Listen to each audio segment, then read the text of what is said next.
환자들이라고 해서 다 똑같은 환자가 아니다라는 얘기를 들은 적이 있습니다. 적어도 세 종류의 환자가 있을 수 있습니다.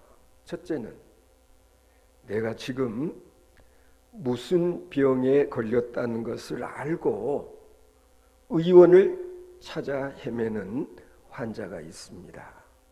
오랜만에 우리 다나에게 또 좀 물어볼까? 눈이 아프면 어디로 가야 돼? 맞았어. 안과 전문의를 찾아가야 되고, 배가 아프면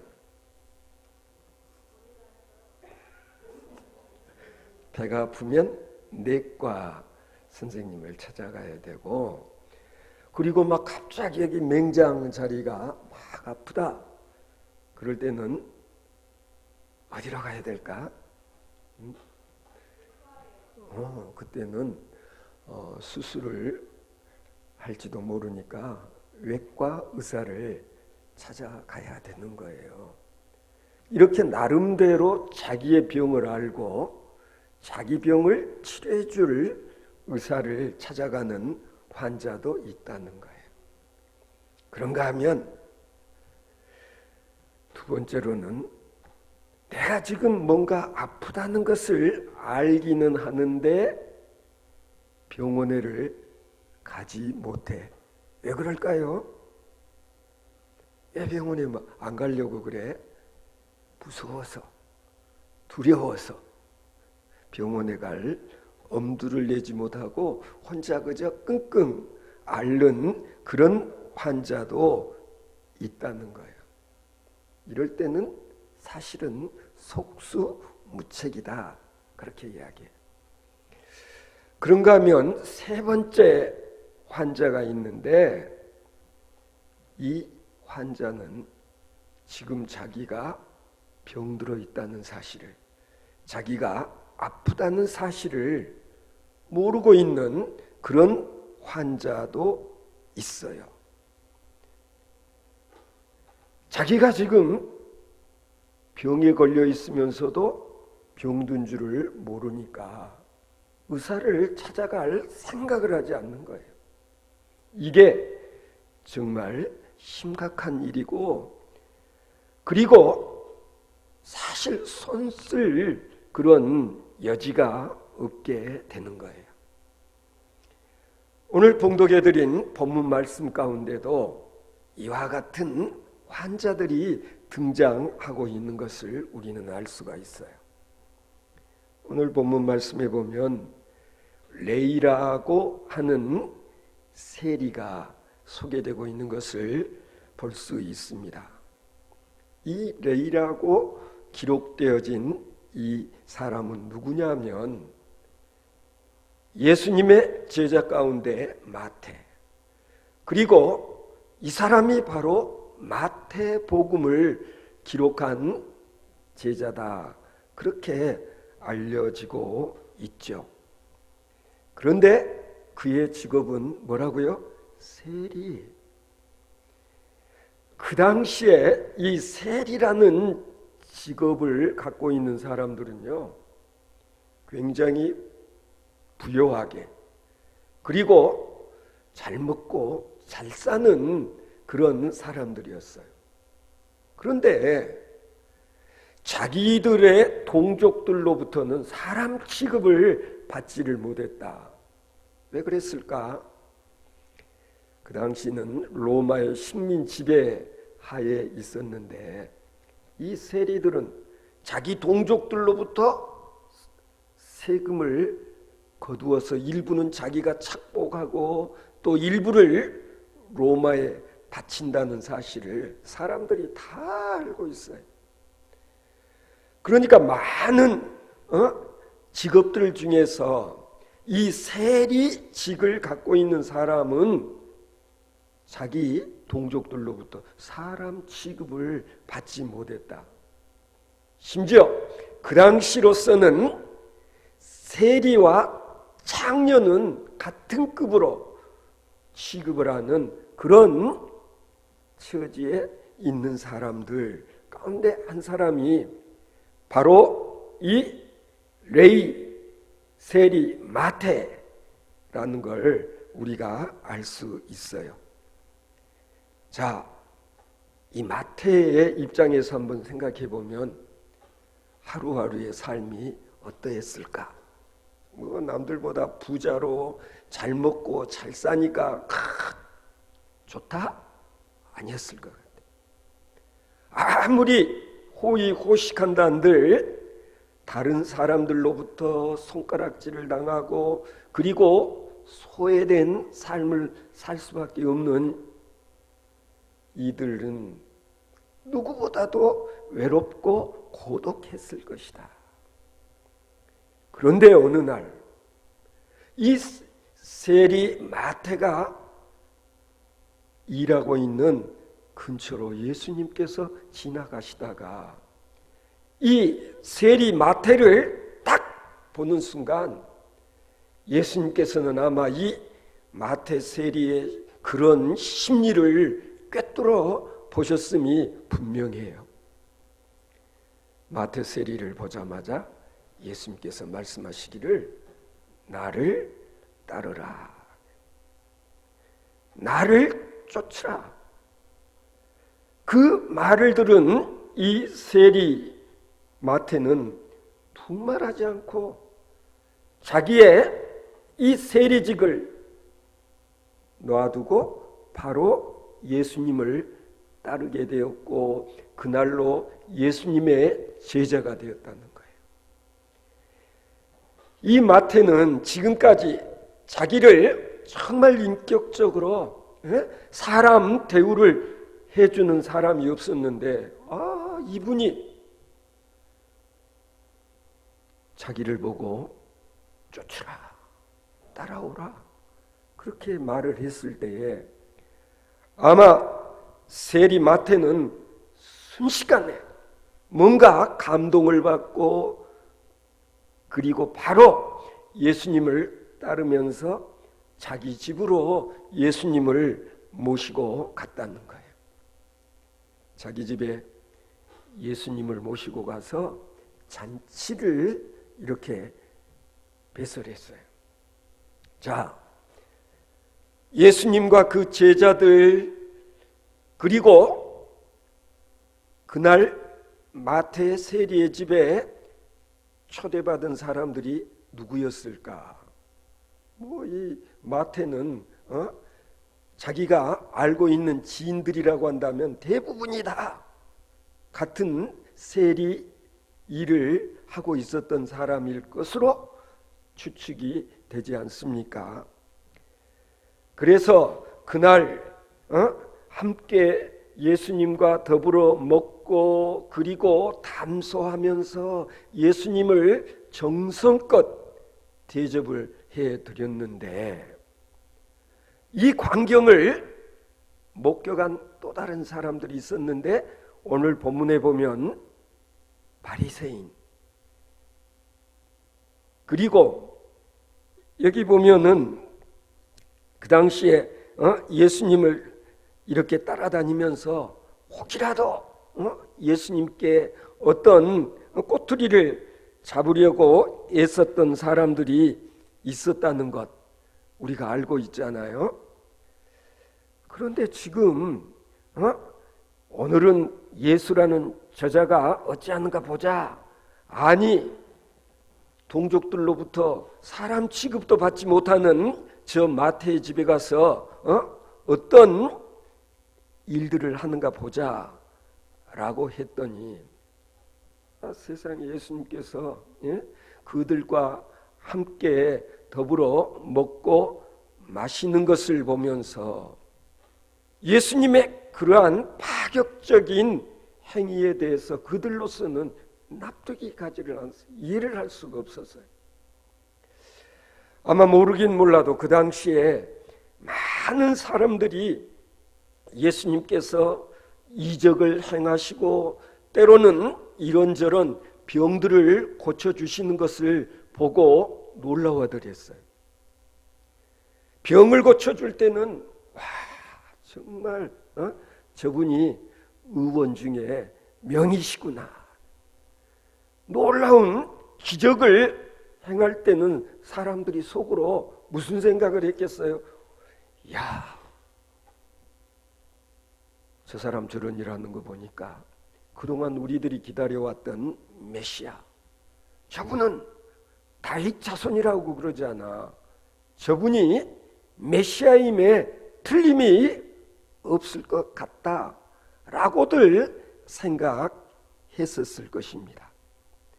그런데 병자들을 고쳐주고 이적을 행하는 것을 보면서는 할 말이 없었으나 오늘 세리의 집에 가서 함께 먹고 마시고 이렇게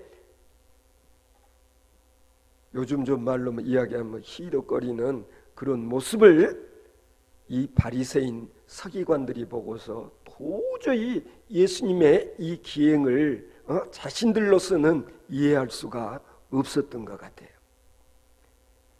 그들은 예수님의 세계를 도저히 이해하지 못했습니다. 병 고치시는 것과 이적을 행하는 것, 그리고 말씀을 전하는 것까지는 그들이 별 무리 없이 받아들일 수 있었지만, 아니 저 사람 같지도 않은 저 세리들과 저 죄인들과 함께 먹고 마시면서 노닥거리는 예수님을 그들은 도저히 이해할 수가 없었다라는 것을 알 수가 있어요.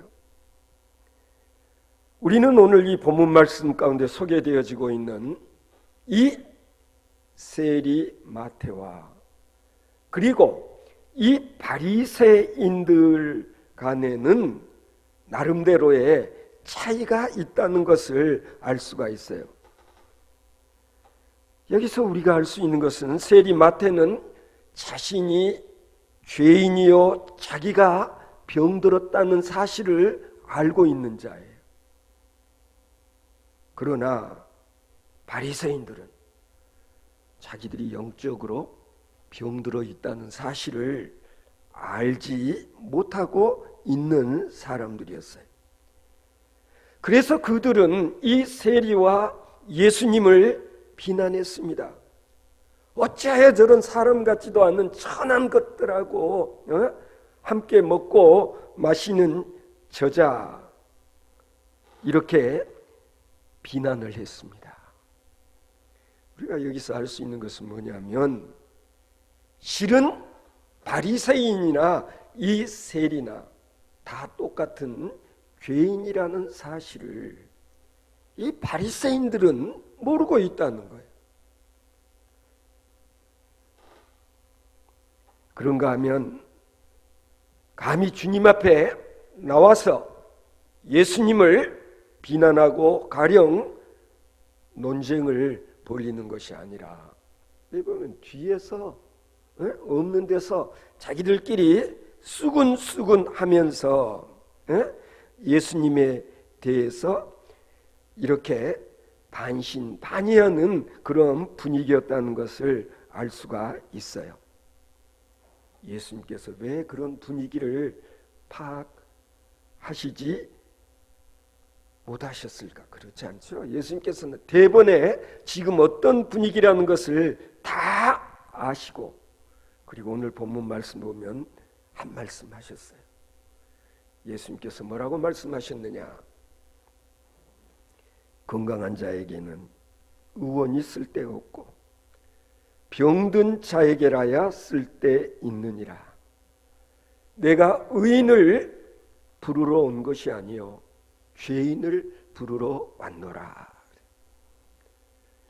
이 말씀 속에 대단히 깊은 그런 메시지가 담겨져 있다는 것을 알 수가 있습니다. 우선 오늘 이 말씀 가운데서 예수님께서는 스스로를 병든 자를 고치러 온 의사에 비유했다는 점이에요. 여기서 우리는 예수님과 의원, 그리고 건강한 자와 병든 자, 이 속에서 예수님은 의인과 죄인 놓고서 나는 죄인을, 곧 병든 자를 고치기 위해서 왔다. 예수님 스스로 내가 의원이라고 그렇게 비유적으로 말씀하고 있는 것을 알 수가 있습니다. 예수님께서 왜 이런 비유를 사용하셨을까? 먼저 병과 죄는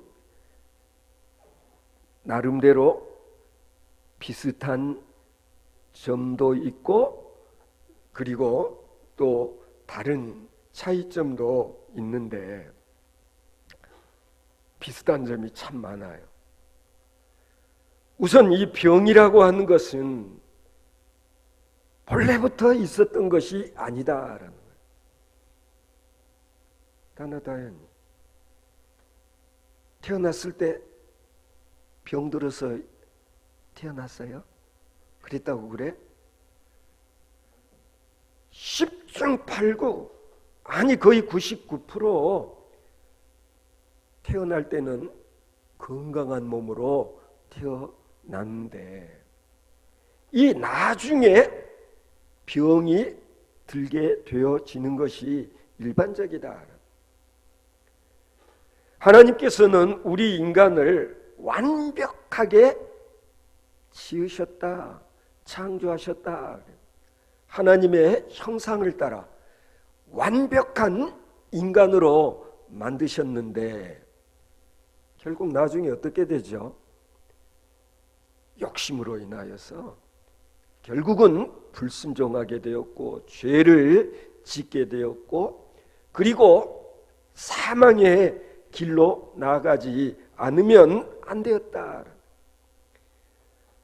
그래서 대부분의 사람들이 다 건강한 모습으로 삶을 살 수 있게 해 주셨지만 이런저런 이유로 인해서 결국은 병에 걸리게 되는데 사실은 죄라고 하는 것도 마찬가지다.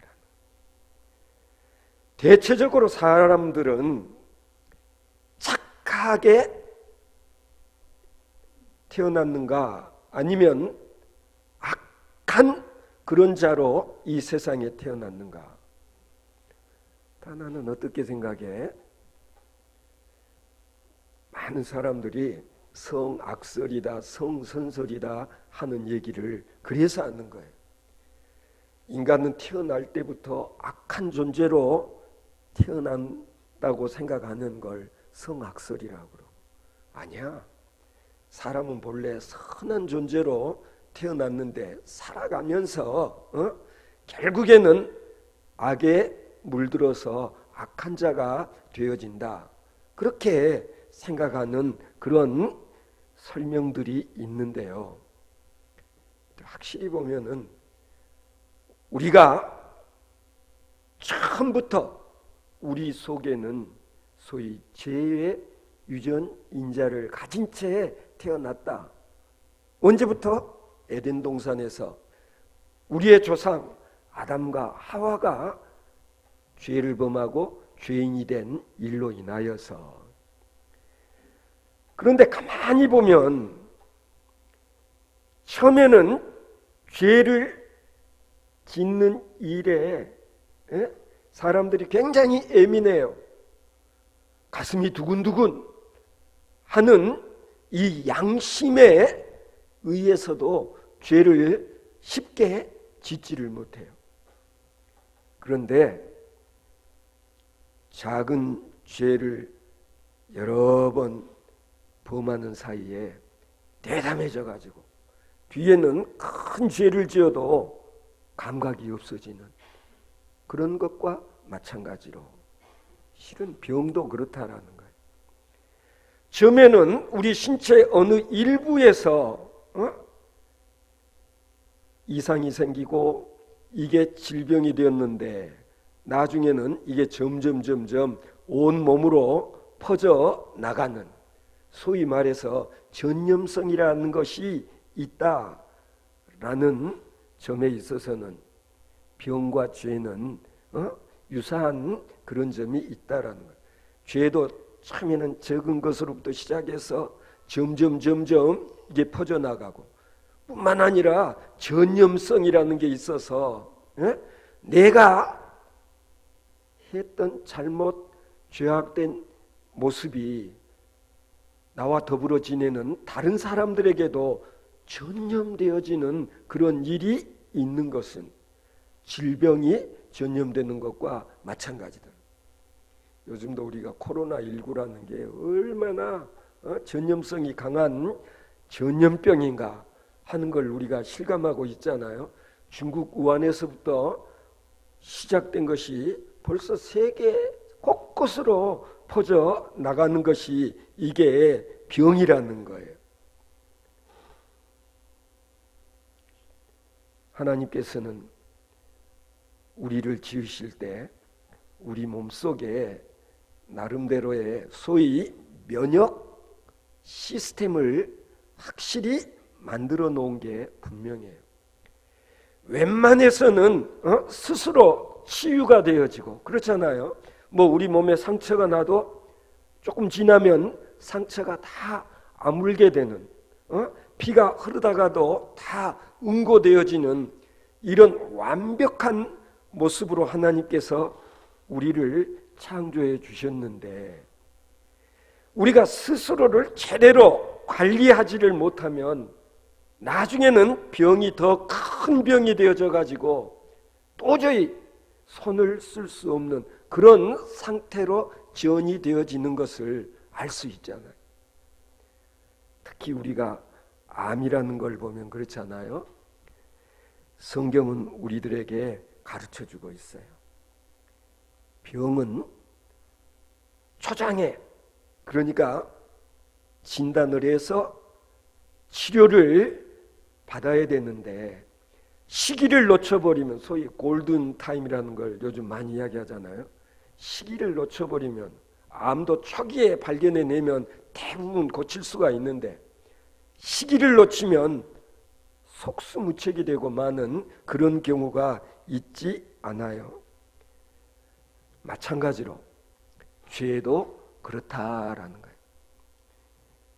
욕심이 잉태한 즉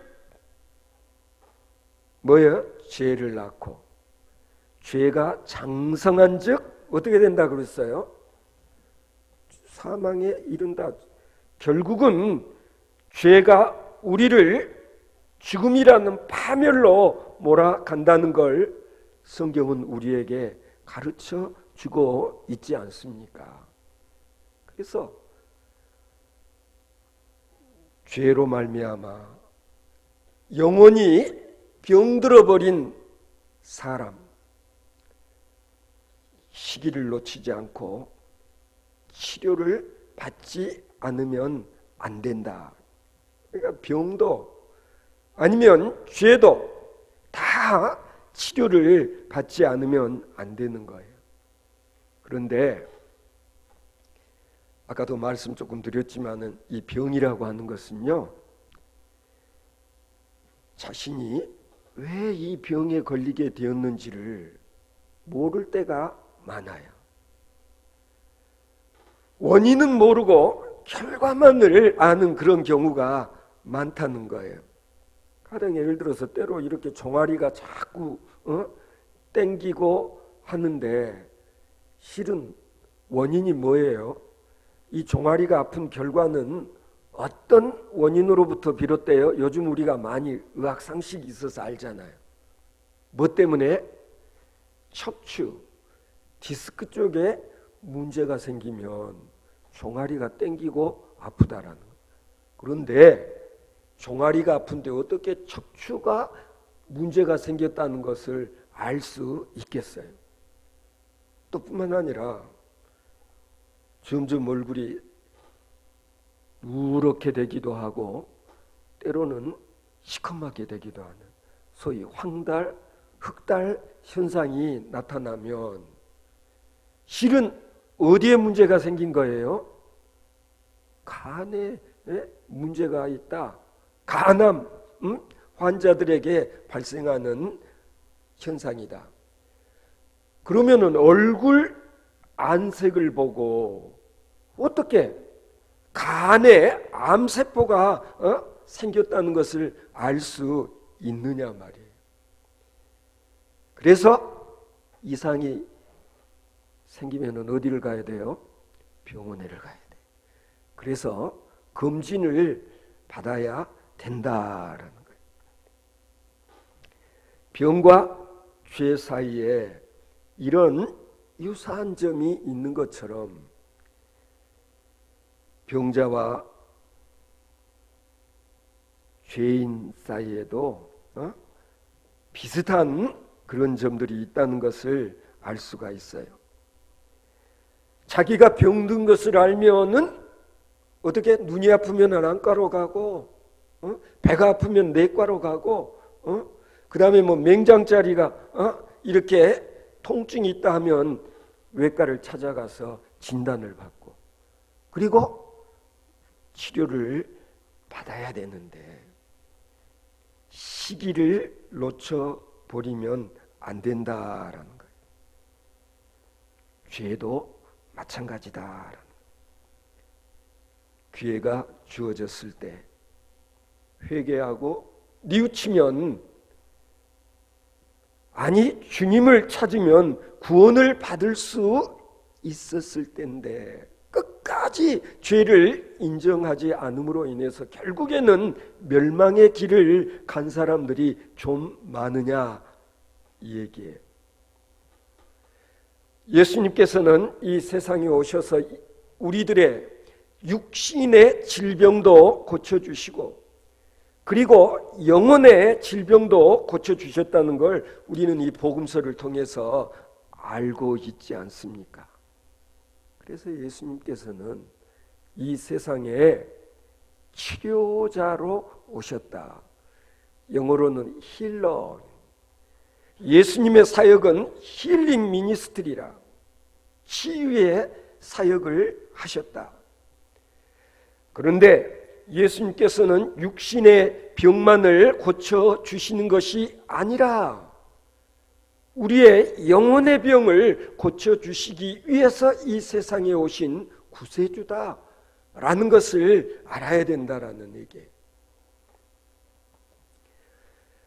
일단 의사는 환자가 오면은 어떻게 해요?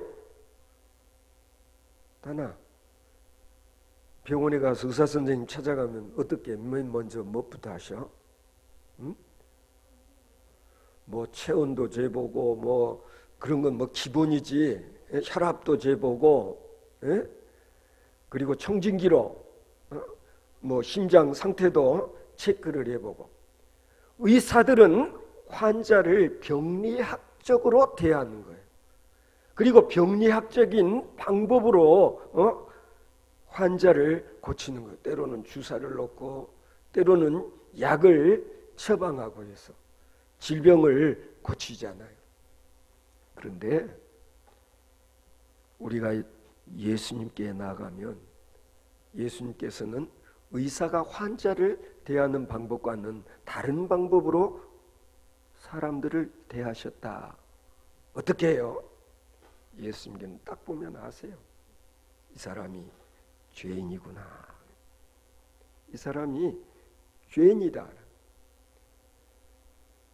사랑을 제대로 받지 못해서 아니면 말씀을 제대로 듣지 못해서 아직까지도 주님을 제대로 만나고 영접하지 못해서 이 사람이 지금 영원히 죽어가고 있다라는 사실을 예수님은 아시는 거예요.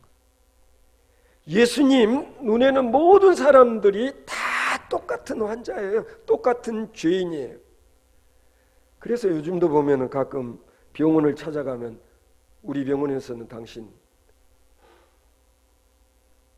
치료해 줄 수 없다고 다른 병원에 가보라고 아니면 더 큰 병원에 가보라고 아예 받아주지도 않는 그런 의사들도 있지 않아요?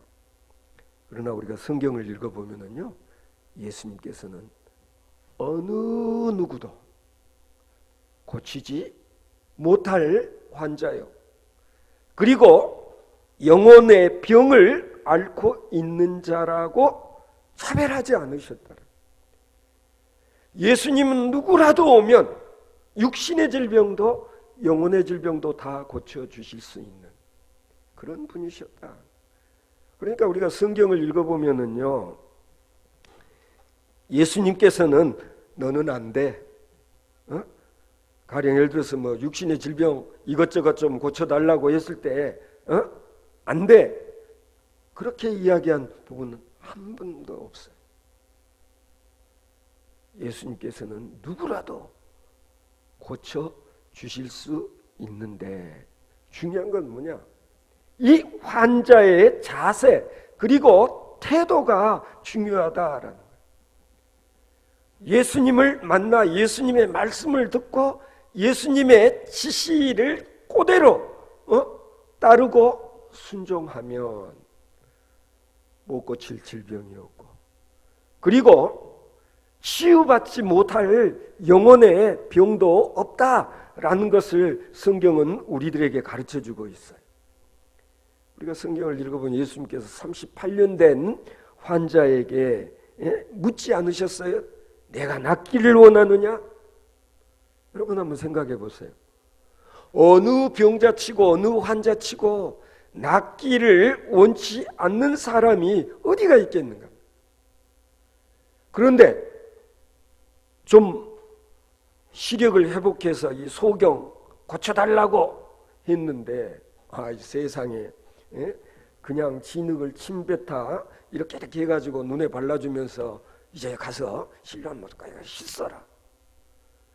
그랬을 때에 그런 예수님의 말씀 듣고 순종을 하는, 가령 예수님께서 하라는 대로 하기만 하면 내 눈이 띄어질 수 있을 것이다, 이제는 볼 수 있을 것이다 라는 마음, 믿음이 있느냐 없느냐, 이것이 중요하다라는 거예요.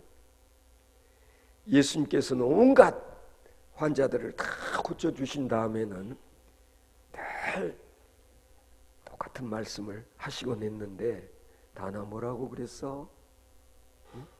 뭐가 너를 낫겠다? 너의 믿음이 너를 낫겠다. 너를 구원하였느니라. 우리가 예수님을 만나 예수님의 말씀을 듣고 예수님의 말씀에 순종하는 삶을 살게 되어지면 주님께서는 누구에게라도 똑같은 말씀을 하실 것이다. 내 믿음이 크도다. 내 믿음이 너를 낫게 하였느니라. 너를 구원하였느니라.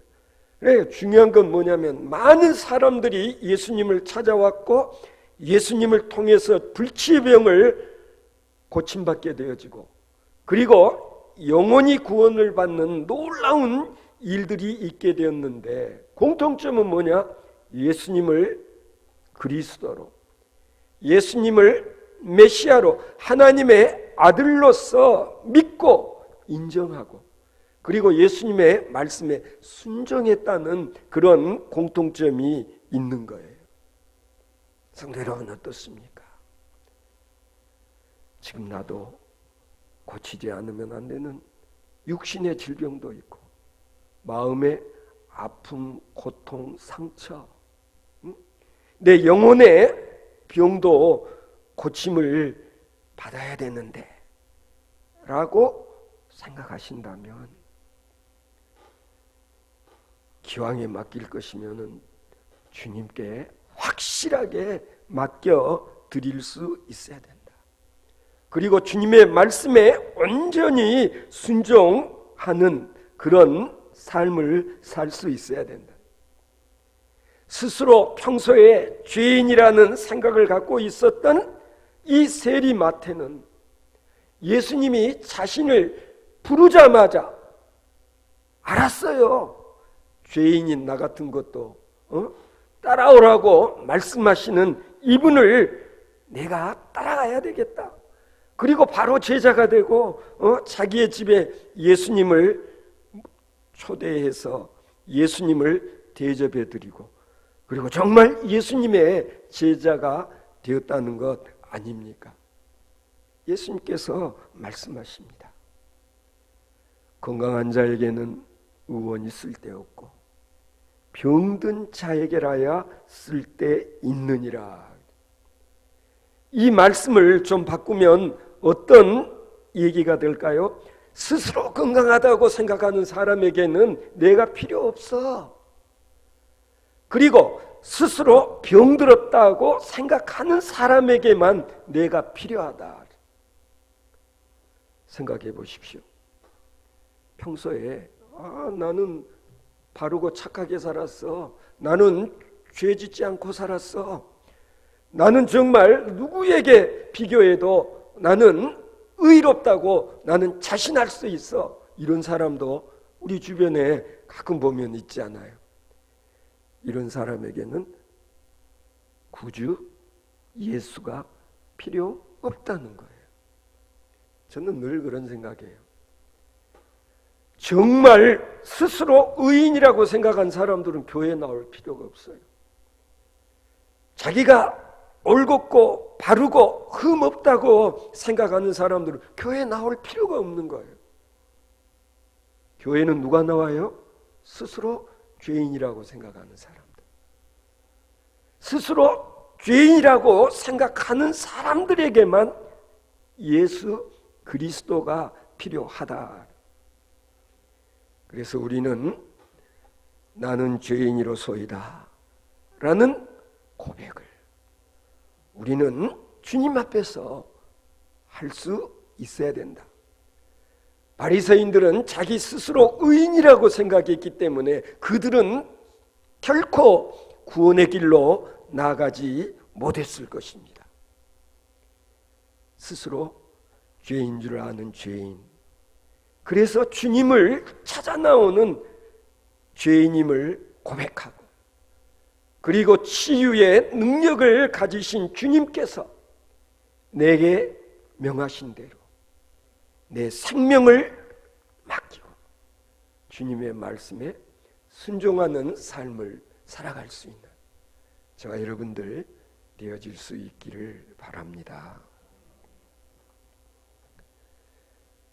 하나님 아버지, 3일 밤 저희들이 주의 전에 모여 찬양 예배를 드렸습니다. 코로나19 사태로 인하여서 늘 불안하고 그리고 일상의 소소한 기쁨과 행복을 잃어버리고 살아가지 않으면 안 되는 저희들, 하나님 아버지 저희를 긍휼히 여겨 주시옵소서. 저희를 불쌍히 여겨 주시옵소서. 주님 앞에 나올 때마다 내 자신이 죄인임을 고백하고 치유자 되시는 주님께서 능력의 손으로 어루만져 주시고 나의 육신의 질병은 말할 것도 없이 내 영혼이 더욱더 강건한 믿음의 소유자로 거듭날 수 있도록 이끌어 주시옵소서. 우리 주 예수 그리스도의 이름으로 기도하옵나이다. 아멘.